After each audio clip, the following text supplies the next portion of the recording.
नमस्कार दोस्तों, मैं डॉक्टर उमाशंकर सिंह। मेरे चैनल में आपका बहुत बहुत स्वागत है। साथियों, आइए आज हम जानेंगे मंकी पॉक्स के बारे में। आपने चिकन पॉक्स का नाम सुना होगा, लेकिन अब आया है मंकी पॉक्स वायरस। साथियों, जो कोरोना का वायरस आया था यानी कोविड-19, वो महामारी बहुत तेज़ यानी कहें तो पूरे विश्व में कहर बरपाई थी। उसके बाद अब मंकी पॉक्स की चर्चा होने लगी है। साथियों, मंकी पॉक्स की शुरुआत हो चुकी है या फिर कहें तो कहीं कहीं इसके केस मिलना शुरू हो गए हैं, तो इसके बारे में भी जानना बहुत ज़रूरी है। साथियों, दुनिया से अभी कोरोना वायरस गया भी नहीं कि इसके साथ साथ मंकी वायरस का नाम आ गया। साथियों, मंकी वायरस जो होता है ये भी बहुत खतरनाक है, यानी कि जैसे आपका कोरोना वायरस था। साथियों, इसीलिए दुनिया इससे बहुत चिंतित हो गई है। साथियों, यह चूहे जैसे संक्रमित जीवों से मनुष्य में फैलता है। इसको याद रखना है कि चूहा जो होता है यानी चूहे से ही संक्रमित होकर ये मानव में फैलता है यानी आदमियों में फैलता है। जिस शख्स में इस वायरस की पुष्टि हुई है वह हाल ही में नाइजीरिया से आया था। साथियों, नाइजीरिया से आया था यानी कि हो सकता है नाइजीरिया में इसके केसेज हों। तो साथियों, इसके बारे में आपको मैं बताऊंगा, लेकिन इसको बताने से पहले मैं आपसे रिक्वेस्ट करूंगा कि आप मेरे चैनल को सब्सक्राइब कर लीजिए, बेल आइकन को भी दबा दीजिए, ताकि मैं जो भी वीडियो बनाऊं वो आपको आसानी से मिल जाए।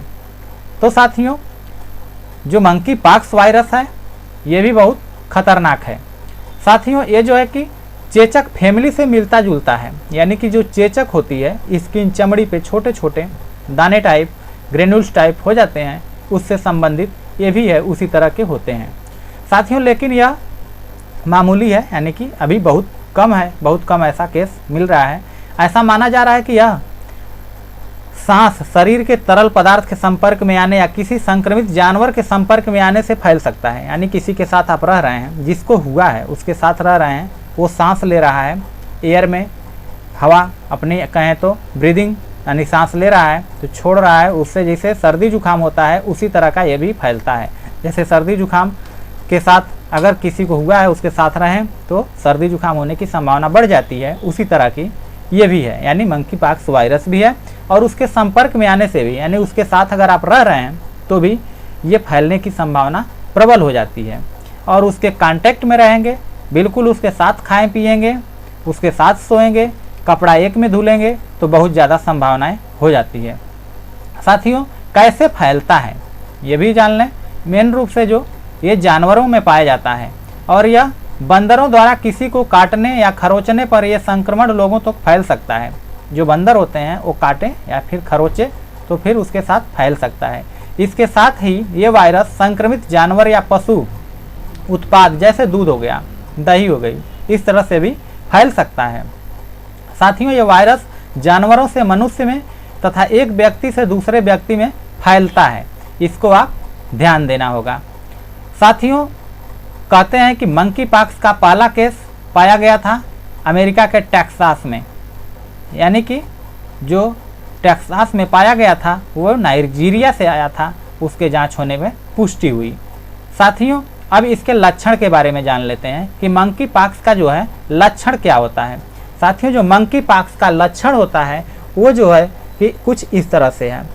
अगर आप एक्सपर्ट की माने, यानी जो डॉक्टर्स हैं और उन एक्सपर्ट की माने, तो मंकी पॉक्स एक ऐसा वायरस है, इससे पीड़ित व्यक्ति में फ्लू के लक्षण दिखे हैं, यानी कि जैसे फ्लू आते हैं उसी तरह का ये भी है। अगर किसी की हालत ज़्यादा बिगड़ जाए तो उसे निमोनिया की भी शिकायत हो सकती है। अगर मंकी पॉक्स से ग्रसित है तो उसको निमोनिया भी हो सकती है।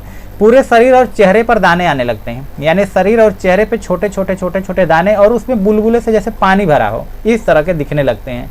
शरीर पर गहरे लाल रंग के दाने होते हैं, या फिर कहें तो छोटे छोटे गहरे लाल रंग के दाने हो जाएं, और उसके साथ साथ फ्लू के लक्षण हो, निमोनिया के लक्षण हो, उसके साथ बुखार और सर दर्द हो जाए, और मांसपेशियों में भी दर्द हो। यानी कि इसके साथ साथ अगर मांसपेशियों में भी दर्द है तो आपको इसको सोचना पड़ेगा। ठंडा लगना, अत्यधिक थकान, लिम्फ नोड्स में सूजन, ये सारे इसके लक्षण हैं।